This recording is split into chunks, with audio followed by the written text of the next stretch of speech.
Hello বন্ধুরা, এই ঠান্ডায় তোমরা কেমন আছো? আর আমি শীতকালে কোন কাজটা করতে চাই না সেটা আজকে বেশি করে করতে হয়েছে।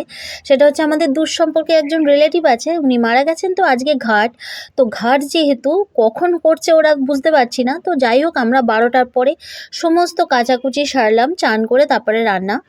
আর তোমাদের সাথে শেয়ার করছি, মানে একটা গাছে দেখো এত ফুল হয়েছে, এইবারই প্রথম যে এত ফুল দিল গাছগুলোতে। তবে গাছগুলো এবার ফুলগুলো শুকিয়ে যাচ্ছে।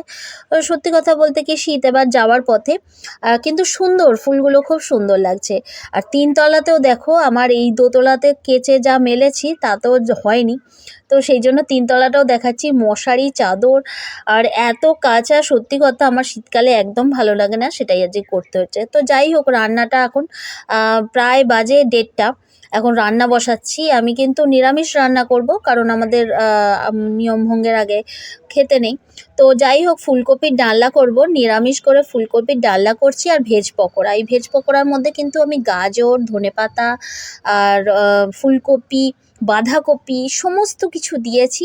লঙ্কা দিয়ে, বেসন চালের গুঁড়ি দিয়ে জাস্ট মেখে এই বাঁধাকপির পকোড়া বা ভেজ পকোড়া তোমরা যাই বলো না কেন, যেহেতু গাজর আছে, ফুলকপি আছে, তো ভেজ পকোড়াই বলতে পারো। তো এটা কিন্তু শুকনো ভাতে বা ডাল দিয়েও ভালো লাগে। আজকে আমার ডাল করার একদম সময় নেই, ফুলকপির ডাল আর ভেজ পকোড়াই করব। তো তোমাদের সাথে সেটাই শেয়ার করছি। আর এত তাড়াতাড়ি করছি, সত্যি কথা বলতে কি, এত বেলা হয়ে গেছে, রান্না করতে আমার ভালো লাগছিল না, নিজের কিছু খাওয়াও হয়নি।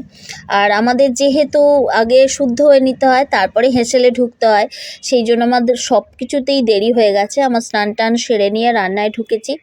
তবে হ্যাঁ, আমি যেটা করছি সেটা কিন্তু নিরামিষ হলেও কিন্তু দারুণ লাগে খেতে। জিরের গুঁড়ো, ধনের গুঁড়ো, কাশ্মীরি মির্চ আর হিং দিয়ে এই ধরনের ফুলকপির ডালনা। কড়াইশুঁটি ছিল, কিন্তু আমার যেহেতু কড়াইশুঁটি ছেলে খাবে না বললো, সেই জন্য কড়াইশুঁটিটা বাদ দিলাম আর ধনেপাতাটা বাদ দিলাম। আর এটা যদি কেউ দেয় তো দারুণ লাগবে। এটা কিন্তু ভাত দিয়ে আর লুচি, পরোটা, রুটি সব কিছু দিয়েই ভালো যায়।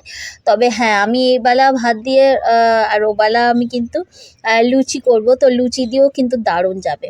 আলুটা কিন্তু আমি নুন হলুদ দিয়ে ভেজে রেখেছিলাম, আর ফুলকপিটাও ভেজে তুলে রেখেছি। ফুলকপিটা কিন্তু একদম দেবো না, একটুখানি শেষের দিকে দেব, যাতে ফুলকপির ফুলগুলো যেন ঘেটে না যায়। তো আমার এটা খুব ম্যাটার করে যে ফুলকপির ডালনা খাবো, ফুলকপির জন্য আলাদা আলাদাই থাকে।